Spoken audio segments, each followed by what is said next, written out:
Hello and welcome to a very special episode of Tools, Talents, and Techniques. I'm your host, Dustin Sutton, and today we have the honor and the privilege of welcoming Mr. T. Dallas Smith to the show. He's a commercial real estate broker, pioneer, if you will, based out of Atlanta, done some of the larger deals in the country over the past few years. And he recently came out with a book called In the Black, Changing the Dominant Narrative in the Commercial Real Estate Industry. And in this conversation, we talk about a lot of the points that he covers in the book. But this was a very remarkable day for me to have this conversation with him. He's somebody who I followed for the past few years, and just hearing his story, and it's a story of resilience, of inspiration, and it really does serve as a testament to his determination and finding his path. So I really hope that our listeners, you enjoy this conversation, even remotely close to as much as I enjoyed having it, because even though people are having a really hard time in the commercial real estate industry and the markets in general, it really helps me, and I'm speaking for myself here, but I know I'm not alone in this, but hearing people talk about the journey and the ups and the downs and persevering and finding a way through, it's a big help. And I know not just for me, I know it's for a lot of people feel similarly. So once again, hope you enjoy this as much as I enjoyed having it. Here he is, Mr. T. Dallas Smith.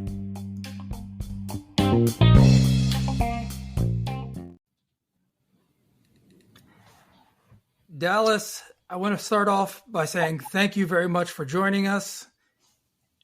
Appreciate you being here and sharing your wisdom and your insights and your presence. Man, it's a pleasure to be here. It's a pleasure to be asked. The fact that you're in San Diego makes it even more exciting to me, being a little guy from Atlanta, Georgia. So. You're too humble. Little guy from Atlanta. Okay. So there's a lot that I would love to cover here, and going through your book, In the Black, you cover a lot of information, and there's some things I definitely want to touch on. But before I start going into some of the specific questions that I have of you and your journey, your experience, can you just give the listeners a quick rundown on who you are and how you got started? Sure. So I'm T. Dallas Smith. First name's actually Tanalo Smith, but I'm sure Dustin may ask that question. But I go by T. Dallas Smith. I got into commercial real estate in 1982. A guy by the name of Thomas W. Tift brought me into the real estate business. He just passed a couple of years ago. Miss him dearly. He was 94 years old. Two very unlikely parties coming together. But how it happened was, didn't really know what I wanted to be when I grew up, kind of thing. I just knew I wanted to make a lot of money. And so in 1982, ironically, that happened to be the year Forbes came out with their list. And so the very first time was in 1982, the richest 400 people. And I took an old ledger sheet and I wrote down the richest 400 people by hand, individually. So you had Warren Buffett, investment guy, Omaha, Nebraska, his net worth. Donald Trump, real estate developer, New York City, his net worth. T. Boone Pickens, old man, where he's from, his net worth. So I did that with everybody. And what I realized at the end of those 400, I came away with 4 categories: real estate, investments, oil industry, and technology. And to this day, it's still pretty much the same thing. But, I tell people all the time, Dustin, I'm from Atlanta. I'm Atlanta born, Atlanta bred. When I die, I'll be Atlanta dead. So I wanted to stay in Atlanta. And so investments would have taken me to New York. Oil industry would have taken me to Texas. Technology just wasn't my cup of tea. So it left me with real estate. And then real estate, I didn't want to work on the weekends. So that knocked out residential. So literally I just backed into the industry. And so the next thing was trying to find somebody who knew somebody in the industry. And that's just short version of how I got into this business and hadn't looked back. It's been 41 years ago. Wow. one of the things that I've read in your book, especially when you talk about the timing of when you came to this decision. So you got introduced to convert when you were 19 years old, when you were like, this is what I'm doing. This is what I'm doing. I was a sophomore at Georgia State at 19 years old. Yes. I want to jump forward because this is probably one of the most impactful moments for me. One of many actually in your book. When you had that epiphany with Leonte, and I don't want to tell it all or explain the whole book, but could you walk through that moment when you had that epiphany? Sure. So I've been in the real estate a long time. Even at that time, it was 20 plus years. And I've been the black guy in this industry in this town for a long time. I was the first black broker at Cushman & Wakefield. After I left Mr. Tiff, I went to work for Cushman & Wakefield. That was in 1989. First black broker in the city of Atlanta, which is kind of hard to wrap your head around. This is a black city. I'm the first one there. And they were owned by the Rockefellers. And so when I left there, I ended up working for a guy named Herman Russell. So Herman Russell, even then, I was really sort of a solo band, if you will. I came over there at Russell to start a brokerage division, but I was in my 30s and I was still full of ego and really was just looking back at it, I really wasn't trying to start a division. I was just trying to fatten my pockets, if I really were very honest with myself. So, but the history of being the only one in the room oftentimes was a struggle. But, I tell people, if you're going to play football, you're going to get hit. If you're going to play basketball, it probably helps if you're a little taller, right? So if you're going to be in commercial real estate, odds are you're going to often be the only one in the room. If you're black, of color, or female, you're probably going to be the only one in the room a lot. And so the point is you have to get comfortable in that environment. You don't have to like it, but you got to get comfortable with it, right? You may play football, you may not want to get hit, but you got to get comfortable with it. And so I've gone through a lot of these, being in the room where it was very obvious they didn't want you in the room. I know what that feels like. And I don't want anyone to feel less than or not wanted. It was just a tough thing. So kind of fast forward, I didn't realize this, but this was sort of my reality, was that, I would get the calls from the white firms. If they interviewed a black person, if they met Dustin Sutton, they often wouldn't hire you, but they'll ask you, have you met Dallas Smith? And so then you would call me and they'd say, well, XYZ company said I ought to give you a call. So I would have these calls from a lot of different black folks who were trying to get jobs at other places. And this is what I would typically do. I would say, well, do you have your license? And they'd say, no. I'd say, get your license and we'll talk. And so really that's how I got rid of people, Dustin, because no one ever came back. So I meet Leonte, 2004, 2005. 2006 is when I meet him. And just like everybody else, he wants to get in commercial real estate. I've said this to 50 people over the years. You have your license? No, sir. Get your license. We'll talk. So when I said that to him, I literally thought that was it, because it's worked 50 times before. Nobody ever came back. So surely this guy's gone too. 3 weeks later, this guy comes back with his license. And this was over Thanksgiving, Christmas holiday. He comes back, Miss Smith, I got my license. He's smiling. He's got this big smile. When you meet him, that's just who he is. He always has this big smile. But in my mind, I was thinking, like, what the hell am I going to do with this kid? Nobody ever came back. So I never had a plan B to get rid of people, because I was convinced I wasn't going to have a brokerage company. Although you read the book, I talked about it in a presentation with Dr. Schwartz.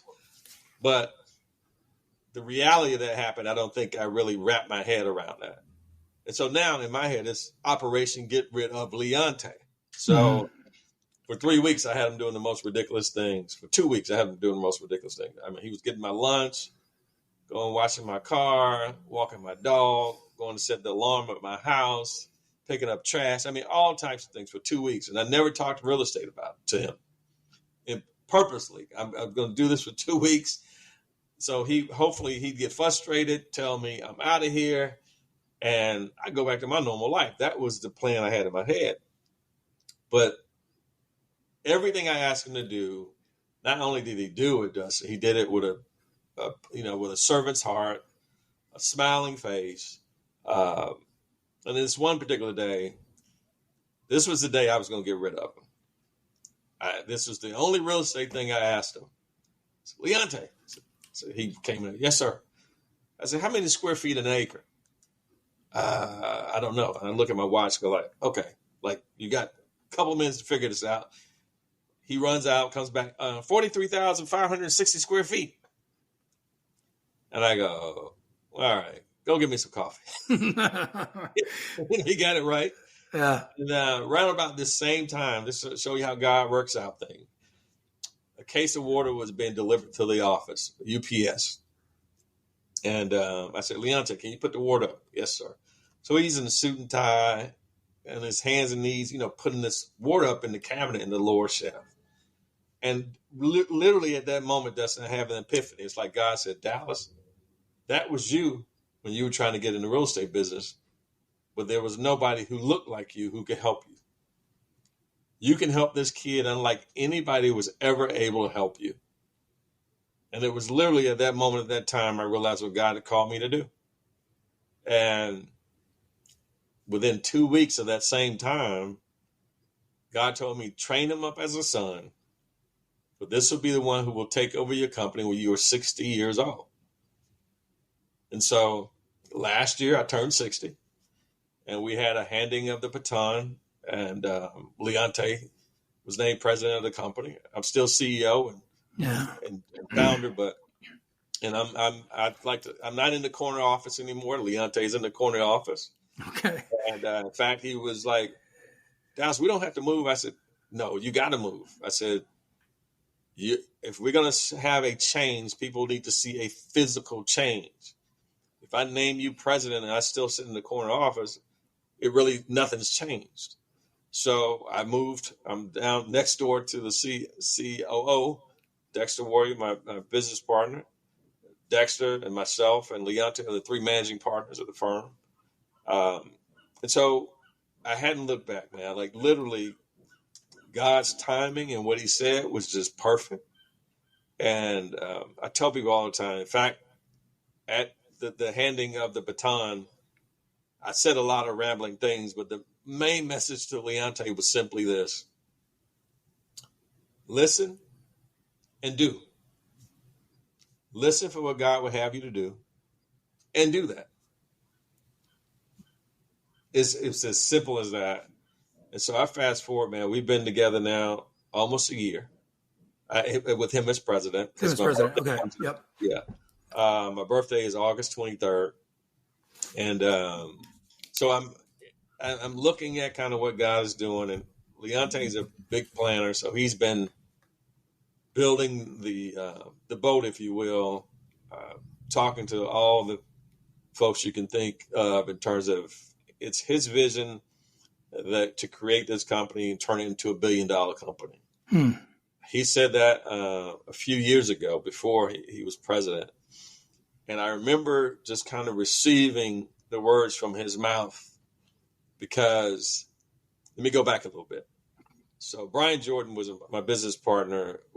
In fact, that's how I met Leonte. Brian Jordan used to play baseball for the Braves and football for the Falcons. In fact, I think it was Prime Time and Bo Jackson and Brian Jordan were all playing, double sports at the time, both baseball and football.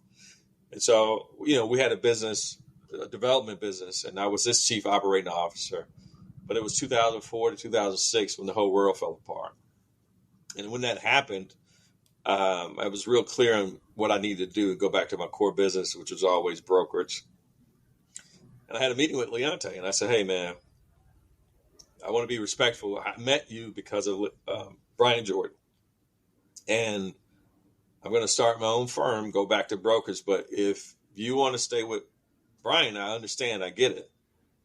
But before I could say, if you want to roll with me, before I could get that out, he's like, I'm rolling with you, Mr. Smith. He just, it was this confidence that he had. And I likened it to what Peter said about Jesus. Like, I know who you are. It was the faith that he had. And Jesus said to him, you're the rock that I'm going to build this on, right? And he said that with that kind of confidence. And so that was almost 17 years ago. And when he made that same declarative statement about making this $1 billion company, I received it the same way. What was the time difference from when you had to when he started, when you were like, oh, wow, I'm not getting rid of this guy, to him saying, I'm rolling with you? Like, how long had you been working together? 2 weeks. No, but when you from that time to when you were saying, I'm going to go back to just tenant rep, like it was the same 2 weeks? Oh, wow. Okay. Okay. So I meet him, let's just say arbitrarily it was, November 1st, November 14th. It was, yeah. I was rolling out. Okay. So let me ask, so another question. You mentioned that when you had that epiphany, when you said, yeah, man, like, this is me. Like, this is what I was doing. What was the difference in time between that epiphany to when you were first starting out, which I guess that was when you were like 18, 19 years old? So that's a good question. So I started in 1982. I had to do the math. 1982, and this is 2006. Okay. So one of the things that is, and again, there's a lot of this detail in your book. So that time of you hustling, finding your way, yes, learning these lessons in the industry, you doing those things. To me, it was really, that moment was so impactful to me as a reader, because you can see how, like, you're just out there hustling. You're trying to make it work. You're trying to figure it out. Yeah. And then you forget, like, oh, wait, I have a different calling here. Like, there's something else that is the why, like another why here to do that. I mean, you're absolutely right. So to answer your early question, Dustin, so I've been in the business 24 years, from 82 to 2006, right? So 24 years I'd been in the business, but I hadn't been in my calling. And so I explain to people this way. 2006 is when I came into my full calling. Mm-hmm. And that calling is to bring people of color into this industry. Number one, through exposure. That's the same reason I wrote the book. So I wouldn't have, but for writing the book, and I wouldn't have met Dustin. I wouldn't have met you. I was coming for you. But what I realize is there's power in representation. I think about, I'm a golfer now. I play a lot of golf. Tiger Woods got into, before Tiger Woods and, post Tiger Woods, I just never had an interest in really watching golf. It seemed very boring to me, very slow. Then when Tiger started playing, I remember the first time he won the Masters, I recorded it on a VHS at my parents' house. We watched it. And it became so real to me. It became, this is possible for you too. And I think oftentimes, for people who don't wear the skin that we're in, often I think take it for granted, because if the last previous, 70 presidents have been white men, you don't think anything about it. It's just, that's your normality, right? But if you see the first this or the first that, for the first time, it puts you in the mindset of, that's, as my buddy Egbert Perry says, I have market permission to do that. And he has a book coming out called Market Permission. So you're hearing about it here. But it's so true. It's like the market gives you permission to be able to do this thing. And it goes so far. And so now, Herman Russell was that guy for me. Egbert and I both worked for Herman. And Herman was a guy with a speech impediment from Jim Crow, Georgia. He was from Atlanta, but during the days of Jim Crow, when he tells the story, he told me the story where he thought his first name was the N-word, because that's how often people used the word back then. Wow. And so this was also a guy who later created the largest black-owned construction company in the country. He was on Air Force One in his 40s because he was close to Jimmy Carter, when Jimmy Carter, from governor to president. So here's a guy we saw do these things. And what he did for me more than anything, I understand now as a 60-year-old man, soon to be 61, Lord willing, that these things, just being in his presence, made it very possible for me. And so now, doing the transactions that we're doing, I mean, we've got Fortune 50 companies, Fortune 10 companies, Fortune 50, Fortune 100 companies. It makes it very possible for anybody else who looks like me to say, I can do this too. And Yeah. so I'm extremely excited about what God is doing, what he continues to do, and very proud of a young man called Leonte Benton. And I'm excited. I'm sitting on the sidelines like a lot of people, waiting to see what he brings to the table to make us this billion-dollar company. Yeah, and from what I've already heard and seen, I mean, you're on your way. So I'm excited. I'm excited to bear witness as well. From your lips to God's ears. So I want to ask you something else, because I think that market position permission. There's something that you reference in the book that when you talk about there's a silos of you're doing comedian, you're a comedian, moonlighting, but you're also doing commercial, and those lines didn't really intersect. I'm sure there's lessons learned in both of them. Yeah. And you talk about when you have permission to bring your whole self to whatever it is that you do. Can you talk a little bit about that, and when, if you ever felt like, oh yeah, no, I'm this and I'm that and I'm that, I'm all of these things. Can you talk a little bit about that? So here I am I'm 26 years old when I'm at Cushman & Wakefield, and I'm the only black broker there, and they're owned by the Rockefeller. So the MO for Cushman at that time, if you didn't come from money, you didn't work at Cushman. I mean, I worked with some Rothschilds, some Rockefellers. I mean, people with names that were different than Smith. And, I grew up my dad drove a taxi and worked at Lockheed. My mom kept kids at the house. So very blue collar family. So the idea of being in a place like that, and in my head, being stereotyped, was something that I did not want to happen. So I knew we had market permission to be a comic, to be funny, but I was here to be a business person and to be taken serious. So in my head, I had to bifurcate these two people. Mm-hmm. I didn't want them to know I was a comedian. And in my comic world, they didn't know I was a real estate guy. In fact, I have a story I don't think I've ever told. I have to tell you the story. So there's a Christian organization called Young Life. And so I was heavily into church, and Young Life used to do programs. And so because I did comedy in the church, that's actually where I started. So the Dennis Pete, who was running Young Life in Atlanta, asked Dallas, "Can you come up and run program?" I said, "What is that?" He said, "Well, you make skits and you get to do comedy, but basically the whole goal was to lead kids to Christ."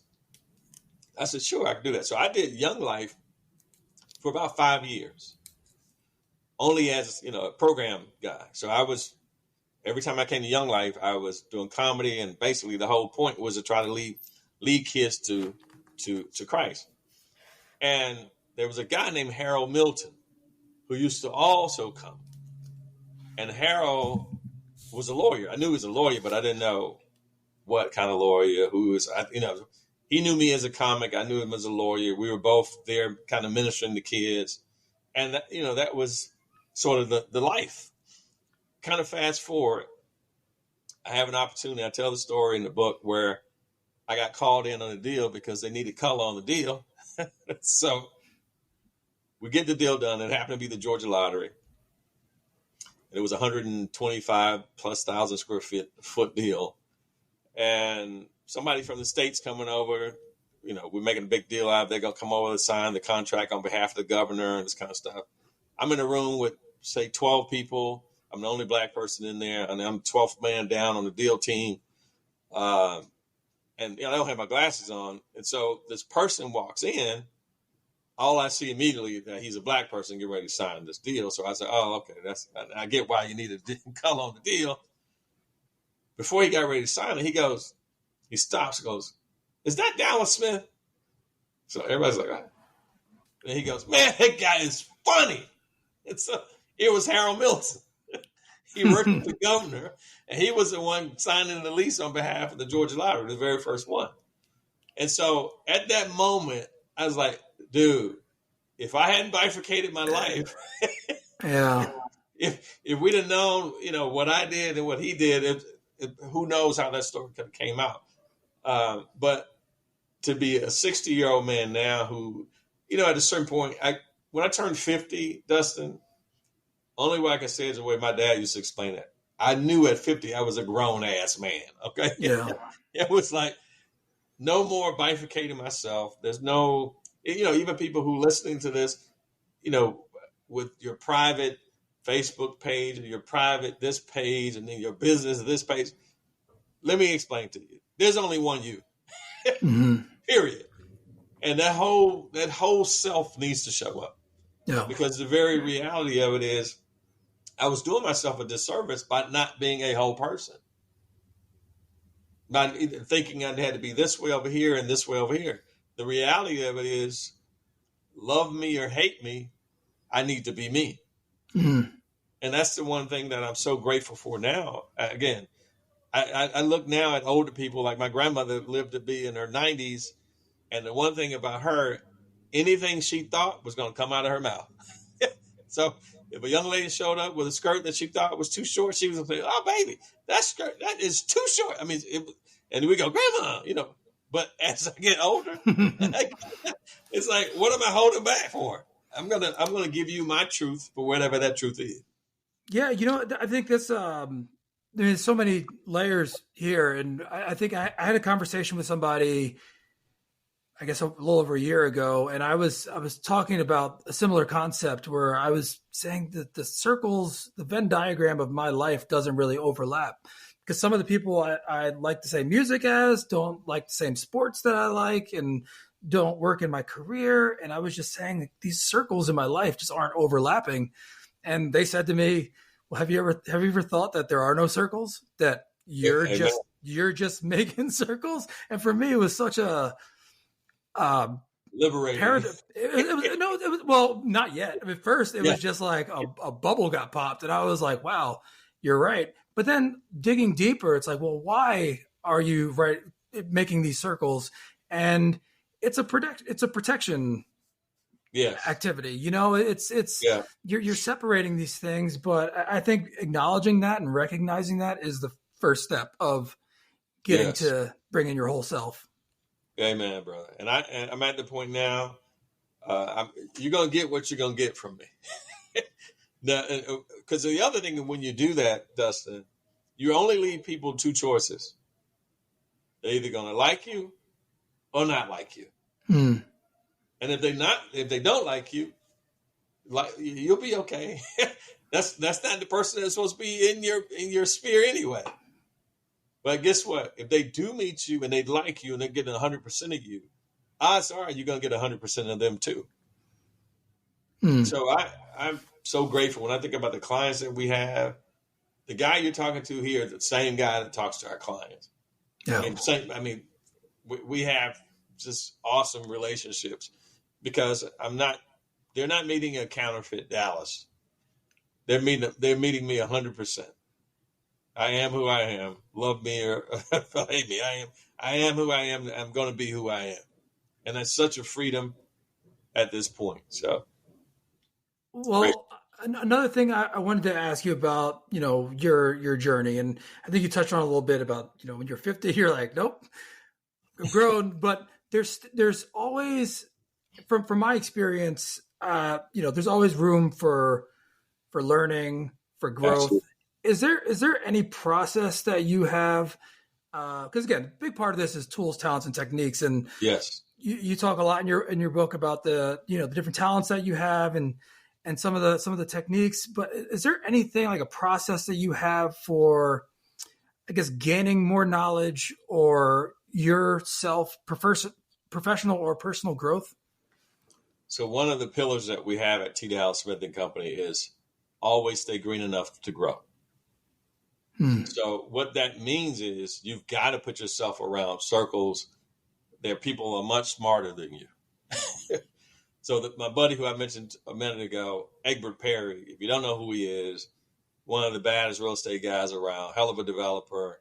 His company is called Integral, the Integral Company. So, I mean, when I'm around him, I feel smarter just by being around him. There's another guy named Young Woo, who's a developer out of New York. These are the guys I try to keep in my circle. They're keeping me polished, if you will. There's a scripture that says, iron sharpens iron just as one man sharpens another. But if you're the brightest light in your circle, you need to reach out and get uncomfortable with some folks who are smarter than you, brighter than you. And I think that's within the walls of this company, to always find people who can keep you sharp and to keep yourself in a place where you're staying green enough to grow. Because the minute you stop being green enough to grow, it's called decay, and you die. And so my whole thing is always keep the people around me who are much sharper than me. And I've only named a couple of them, but there's a lot of other people who are a lot sharper than me. And I'm glad to be in the midst of them. And, just the questions. I was just at the Power Network conference just this weekend with George Fraser, who's a hell of a think tank guy. When you think about some of the things that he's written over the years, greatness was in our people. I'm messing up the title of his book, but Click was one. But the idea of getting together a think tank is more and more what we need to do. Eleanor Roosevelt had a saying, I'm paraphrasing it: small minds discuss people, average minds discuss events, but great minds discuss ideas. And so the idea is you ought to keep people around you that keeps you thinking. And that was Denzel Washington. I was at Denzel. That's in the book. I talk about being at Denzel Washington's house. And he's showing this plaque in his yard that had that saying on it. And he hits me. That's the kind of thing we need to do. Just get together from time to time, talk about ideas. And that just sparked a thing with me. So the minute I got back into Atlanta, the first person I called was Egbert Perry. And so we get together from time to time, just trying to solve problems. Mm-hmm. And I mean, my friendship with him is, I always call him Big Brother because I feel like the little brother next to him. He doesn't like that so much because he's older than me. But, I think that's what we have to do from time to time. Well, from time to time, I say more than from time to time. And one of the things, lifestyle. It's a lifestyle. And I think I feel that having a sense of curiosity, and one of the things I think we share this in common, but making things better, or asking in the right way of, why do we do this? Or is there a better way to do this? Is there a faster way? Or, I really like the way this, let me find out more about that. So having that curiosity and being proactive in trying to find the answer, or a better way, or a faster way, a more efficient way, it's a mindset more than anything. Absolutely. And I think if you're keeping people around you sharper than you, helps you to stretch. And I talk about this a little bit in the book too. I talk about Troy and Stacey Gibbons. So, mind you, I mentioned to you, I'm from Atlanta, born and raised. We moved to College Park. I'm at Lakeshore High School with less than 5% black folks. First day I ever dealt with racism was the day I moved there. That's a whole nother subject. It's in the book. But one of the things about it, when I was at school, I saw Stacey, and he waved, I waved. So two black guys were glad to see each other. And so we end up, he said, man, you should come by the house sometime. So we end up going by their house. Stacey was my age, 14, and Troy was 13. And they're brothers. And I go visit them, and their mom's like, are you everybody called me Ty back then. Are you Ty? I said, yes, ma'am. She said, well, Stacey and Troy's upstairs. You'll hear them talking. I go upstairs and they're having this debate. And the debate was Stacy's telling the younger brother, you won't be able to afford a Porsche 911. You'll just be in your residency. This is the conversation they're having, Dustin. At this time, I'm looking at both walls that shared a room.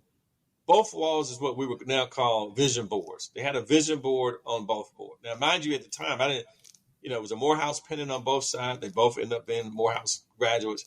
One was going to be a surgeon. The other was going to be a dentist. The one with the 911 had the 911, black 911 on the wall. So they had their entire lives mapped out. Now, on my wall, I had a picture of Dr. J and Shaka Khan. So I had no vision board, Dustin. So I remember leaving their house thinking to myself, dude, you got to get your stuff together. You're 14 years old and you have not figured your life out yet. Because listening to these guys, they had it all figured out, man. I'm glad to say they both did what they said they were going to do. One's a surgeon, one's a dentist. So. Well, did they, to your best of your recollection, did they have those people in their lives to see that?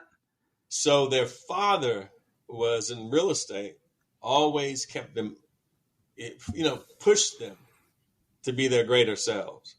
So, and if I'm not mistaken, I want to say their father went to Morehouse. Don't hold me to that. But their father was the one that set these standards.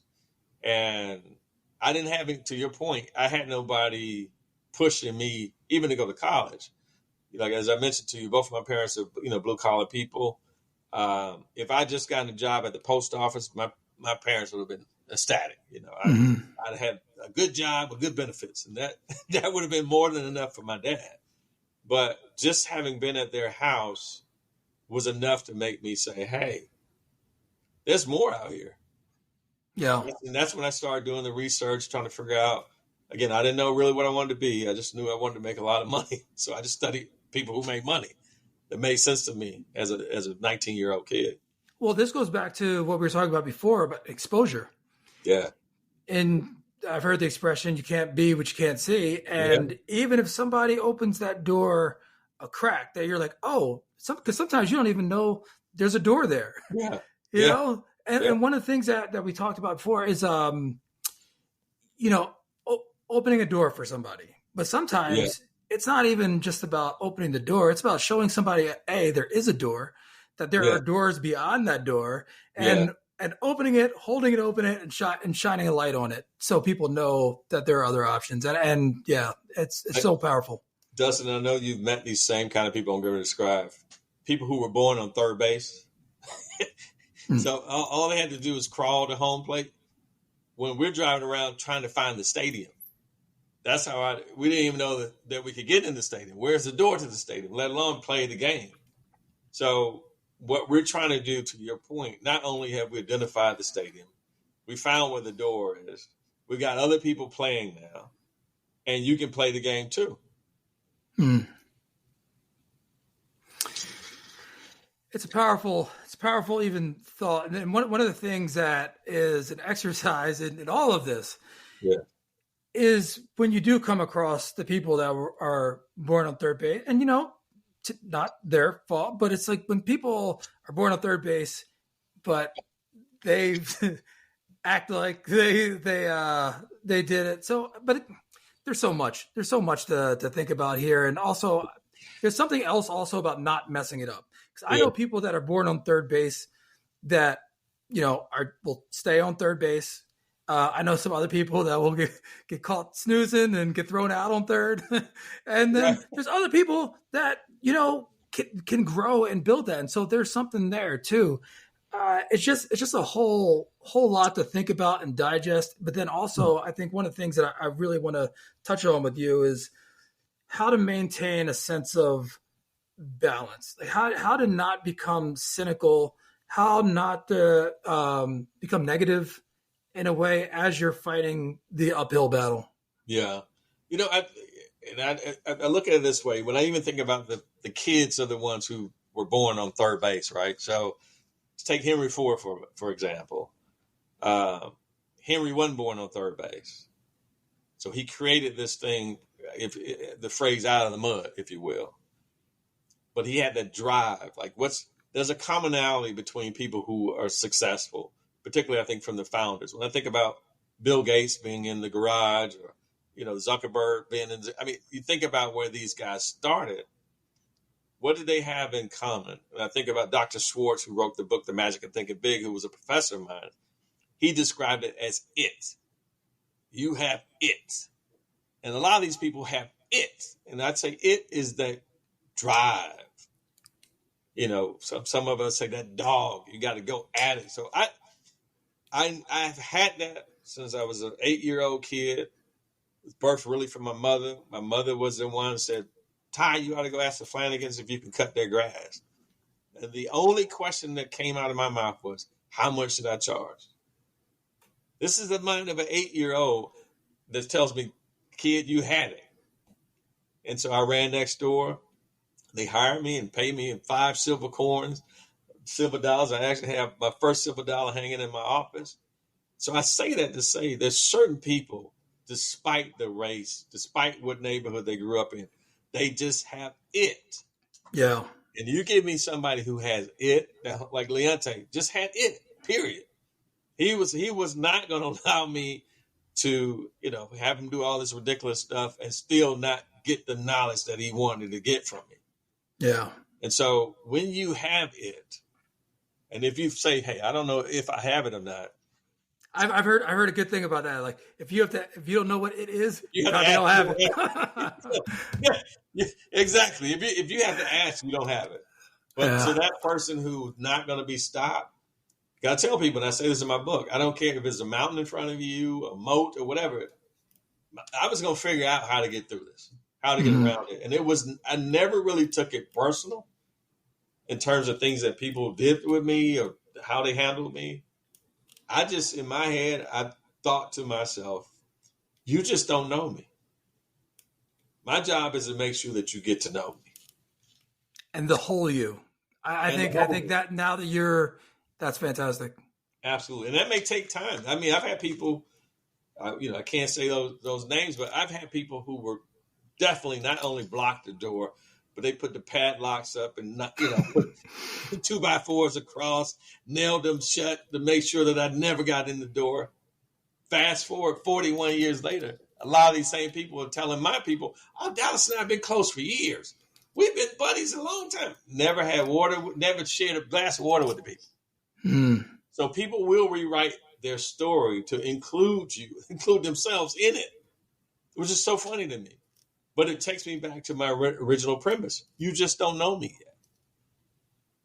So my job is to get to where I know God is calling me to be. And if I do that, you got one or two places. You're going to get on board with me, or you're going to attempt to still try to, stop everything, but only to your own detriment. I don't have to fight my battles. He'll fight them for me. And when you think about sometimes when you're up against challenges, obstacles, however you want to phrase that, is there? And I know you're a man of the book. Do you consciously separate that moment from your reaction? Does that make sense? Okay, I'm trying to think of the best way to say this. Sometimes when you're up against a challenge, you're like, oh, okay, I have it. I'm going to get over this, whatever. But is there anything in your mind that the way you look at things, is it just reactionary now? Or do you still have to pause sometimes to say, okay, don't do this, but like think about this before you take the next steps? I'll give you one example. I talk about this in my book. I was in New York City at the first C5 conference for the National Association of Realtors. And we're talking about the lack of diversity in this kind of on panel. I'm on a panel with Mitch Rudin, who I think is a great guy. He's the CEO of Savills, which is a large $1 billion plus real estate firm here in the States.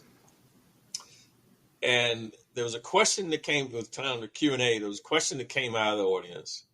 And this was the question. Dallas, I hired a colored guy once. This is in 2021. I hired a colored guy once, And, it really didn't just work. It didn't work out. Now, the question I have is, how can I get people to assimilate to my culture? This was the question. And so, Dustin, when he made the comment about I had a color guy once, you could hear the room go audibly, oh my God. So now everybody's looking at me like, how's Dallas going to answer this question? And this is how I answered the question, Dustin. I said, myself and Dexter Warrior, we're the two oldest guys in my shop. Now, if I only hire people my age who've got my experience, I'm only going to get a Dexter or a Dallas. I said, what I've learned is I've got to bring in the person who doesn't have a clean cut haircut. They may have dreads. They may have a different look or whatever. It's not their look that I'm trying to get. It's their talent. And so the next time you are confronted with something like this, what I would ask you to say is consider them as a person that may come to you and help change your organization. And he said, oh, thank you, Dallas, and sat down. Now, why did I take that approach? I took that approach because if I address the racism that was embedded in the question, he may not hear me. So it becomes a you versus them immediately versus let me get to really the question. The real question is, how do I change and become a better organization? And I challenge it by don't try to get everybody who's just like you. And the places, received it and clapped. And I think as you get older, wisdom should kick in. But also, my parents always raised me in a way to look for the good in people.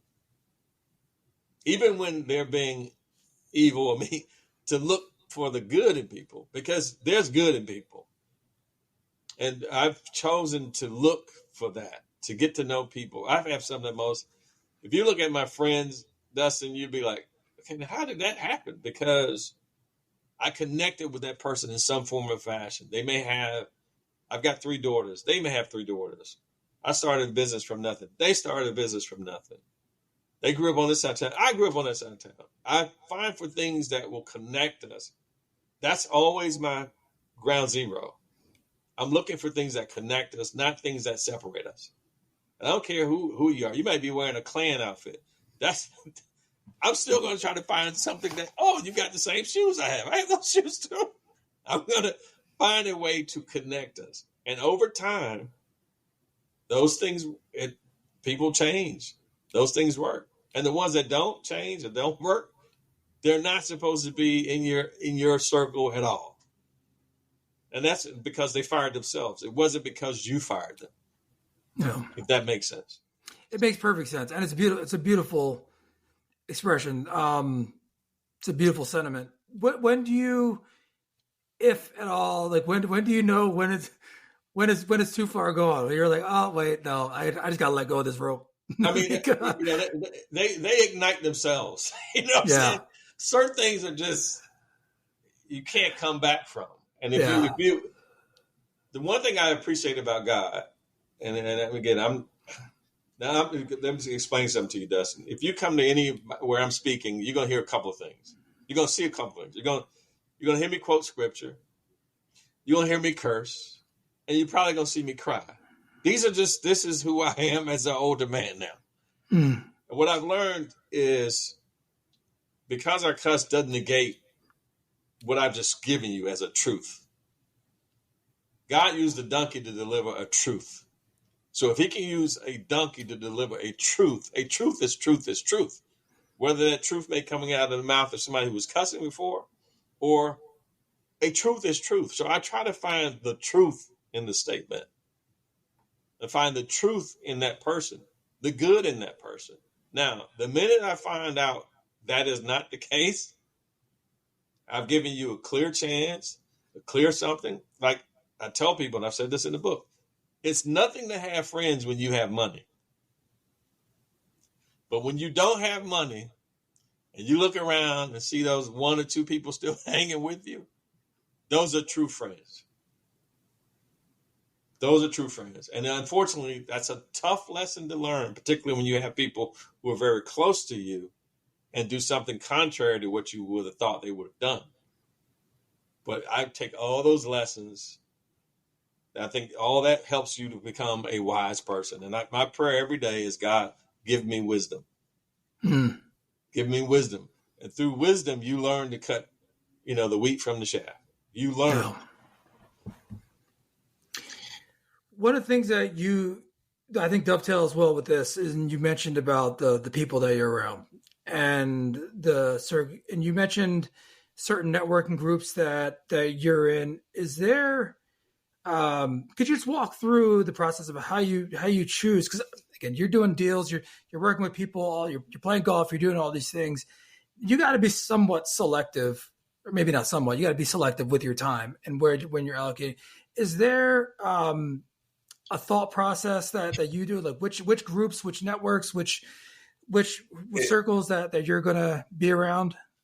It's actually probably contrary to what you think. I'm probably not that selective with my time. I've just learned that if you're hunting elephants, you got to go where elephants go. Yeah. I mean, Andy Gertner, who's I call a Godfather tenor rep here in Atlanta, who was a broker when I was at Cushman. Still, he just turned 80. But Andy was a guy who poured into T. Dallas Smith and Company when I first got started. And I asked him if he would mind to sit down with me and Leonte and Kelly to talk about the structure of my firm and everything. So this is one of the statements that he made. And we've turned that into something that we call activity goals. So I would say, Andy, did you have a financial goal every year that you were going after? He said, no, I didn't. He said, I would just do these things. I was like, what things do you do? He said, well, like, I'm just using this example. Like maybe on Mondays and Wednesdays, I'd go to Capitol Grill. Tuesdays and Thursdays, I'd be at Ansley Golf Club, and I'd be at this other, maybe the Ritz-Carlton another day. And then he said, I would do these. I said, so you had activities? Yeah. So we reduced that to paper. So every year we do something that we call activity goals. A simple activity goal may be the concept of owning a restaurant. Not where you actually own the restaurant, but you go there so much that people think you own the restaurant and that you always tip the valet guys, so they park you up front. So this was something I got from Andy. I've been doing it for 20 plus years now. But so the Ritz-Carlton downtown is my restaurant. So in downtown Atlanta. So when you go there, when I pull up in the valet, they already got me. They, the captains, they've got me. Hey, Dallas, and I come out 95% of the time. My car is going to be, whether it's a pickup truck or whatever, it's going to be parked up front in front of the Bentley. And so when I come out, when everybody else is waiting on their car, everybody's looking like they go, oh no, they pulled my truck up already, and I'm gone. This was the thing Andy said. When you leave, people go, who was that guy? Very simple. And, $20 tip to the valet. It's not that you're really paying the valet. You're paying that $20 for advertisement. Wow, yeah. So a simple technique like that is something that we've used and I continue to use. And by the way, I love that restaurant. There's other places that, from being selective with the time, why do I go to Ritz-Carlton? Because that's where elephants go. It may be the St. Regis for you. Or it may be, but you got to go where the elephants go. So if you're hunting chipmunks, you're going to go where the chipmunks go. But if you're hunting elephants, you better go where the elephants go. Go to the conferences. Go to the places where you're going to meet elephants. Otherwise, you're going to always kind of be where you are. And so that's another thing about when you did comedy. When you do comedy, it's probably the thing I would recommend every business person do. Why? Because when you're up there with just a microphone and a spotlight and you got 3 minutes to make people laugh, you hone in really quickly what your messaging ought to be. It's nothing like it, man. Yeah. But it's also nothing like when it lands, that thing you've been working, when it lands, oh, Dustin, there's no feeling like it. Yeah. But now it's the same thing when we're pitching business. I'm just telling you, if you're coming behind us, we're not your typical PowerPoint. That's not us. It's not what we do. When we come in, we have a messaging together in terms of what we're going to do and how we're going to do it for that company. And it's real. I'm telling you, it's hard to come behind a company. That's all I'll tell you. Yeah. It's Well, because you have to be quick with it. You have to be sharp. You have to be fast on your feet. Answer those questions they hadn't even asked you yet. And be sincere about it. It's not, you're not placating just to try to get people's business. That's not what you're doing. You're really trying to get to the place to help them with what the problem they have. And I tell people, I'm in the business of solving real estate problems. That's the business we're ultimately in. well, early on in the book, you're talking about your journey, and you mentioned the difference between Professor Schwartz and Professor Stanley, I believe it was. Yeah. And you talk about the difference, right? And you juxtapose the two, and you come out of one with these tools of like, oh yeah, this is how I operate. This is how you do it. And then you go to the other one, you're like, oh, wait a minute. There's a total different way to do this. Yeah. And the magic, the wisdom that I see in your journey and what you've expressed through various different methods is how you weave those two together and you become you, like the full you. And that's the wisdom. That's the wisdom. Dr. Schwartz, who you're alluding to, wrote the book, The Magic of Thinking Big. His thing was big, big, big, big, big. And then Tom Stanley, who wrote the book, The Millionaire Next Door, was really small, small, small. His thing was the average millionaire owned a home that was $250,000 and lived in a typical neighborhood. Drove a pickup truck, a Ford F-150. So they were very different. And so I was trying to bring Schwartz to Stanley's class. That didn't work. I had to learn really quickly to change things. And I'm so grateful for the lesson I got from both of them. You don't have to be an either or. You can be both. Mm-hmm. But ultimately, who is going to make you the better you? So when I look in the mirror every day, my job is to walk away and say, hey, you did a good job being you today, Dallas. I wasn't trying to be somebody else. I need to be 100% me. I'm real clear. I tell people, God had Noah to build the ark. He told Moses, go let my people go. You have these declarative statements that God has given you. Our journey really at the end of the day, Dustin, is to find out, God, what is it that I'm supposed to be? Why was I birthed? Why am I on this planet? And once you figure that out, come hell or high water, nothing can get in your way. Well, to that, I think that's a very remarkable statement you made, that who is going to make you the better you? And in many instances, it seems like it's not going to be, well, the one person is you. You make you a better you, and it's by the decisions that you make. And you can make better decisions by being around people that help you think, help you process, that push you. And so that's really impactful. I think at the end of the day, you have to ask yourself, if we both drop dead right now, were you doing the thing you wanted to do in that moment? And I would say absolutely yes for me. I tell people the idea of retirement is, when Leonte became president of the company, people's assumption was that I retired. No, I just rewired. So, and I'm doing a Herman Russell retirement now. What Herman Russell was, he said, yeah, I retired. He said, I just don't work 80 hours a week now. I only work 40. So the idea of retirement to me just makes absolutely no sense, because I absolutely love everything about what I do. And why would somebody quit doing something that they love, that they absolutely love? I think the idea of retiring from something you don't love makes sense. But if I'm doing what I really love, I found that calling, I'm doing the thing God made me to do. Dude, if they find me on the keyboard dead here, you'll say, all right, Dallas went out the way, wanted to go out. Maybe I'm in bed sleep the night before you come to work. But you're gonna find me doing the business. You're gonna find me doing the business of what I'm supposed to be doing, period. Yeah. And the way that you've crafted this to your why and the skills that you bring that I've seen you do and the deals that you're doing, I mean, that's one thing, right? And it's remarkable. Very impressed and proud of you for everything you're doing.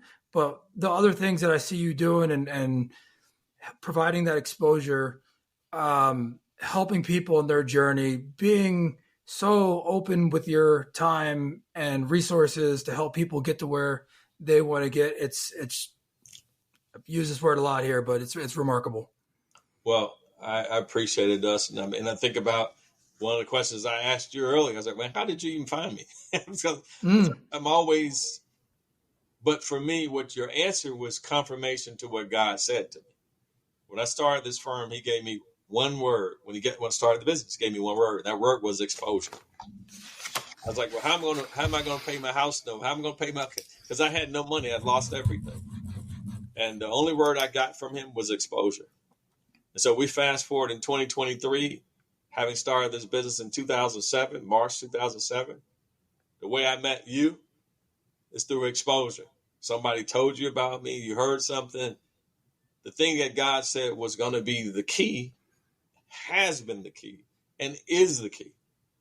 And so my job is to continue to do the work. You know, somebody said the ministry of CRE.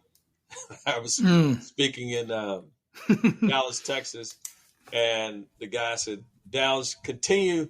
He sent me a very nice note. He said, continue your ministry of CRE.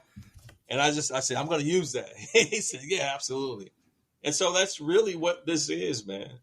And the other thing I did not know, obviously God knew, I didn't know, is the joy that I would get out of seeing people come into their own. The thing I asked Leonte, I said, man, I need 5 years of your time. Now, mind you, he was a sophomore in college, just like I was a sophomore in college when I got into the business. I said, I need 5 years of your time. I guarantee you one thing. 5 years from now, you'll be making more money than all your friends. And that kid has done more with the money he's earned than anybody I know. Wow. I'm extremely proud of him, man. He's, you know, if you look at the people who are in our office, they tend to look like us. They tend to be younger. And again, let me be clear. Anybody listening to this, it's not because we don't want any white people. That's not the case at all. In fact, I would tell you, anybody who's been treated less than, that's people of all ilk have been treated less than. We're firm for you. The reality of it is white people tend to have a lot more options and a lot of other places to go work than just at T. Dallas Smith and Company. But we're wide open for anybody with a good heart that wants to work hard, that has it, that won't be blocked by any mountain in their way. Call me. Connect with me on LinkedIn, T. Dallas Smith. Send me messages. Dustin knows that's how we initially connected. So my job is to make myself available for everybody until God says otherwise. I'm going to, in the show notes for this, I will have a link to your profile, to your company's profile, also your book, In the Black, which is, I know, running up the chart. So congratulations on that success as well.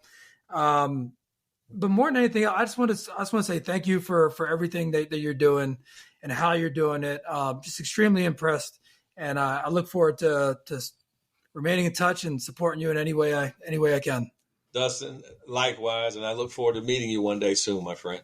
We'll make it happen. It sounds like a date on the golf course is due. Hey, let's make it happen. Let's make it happen. All right.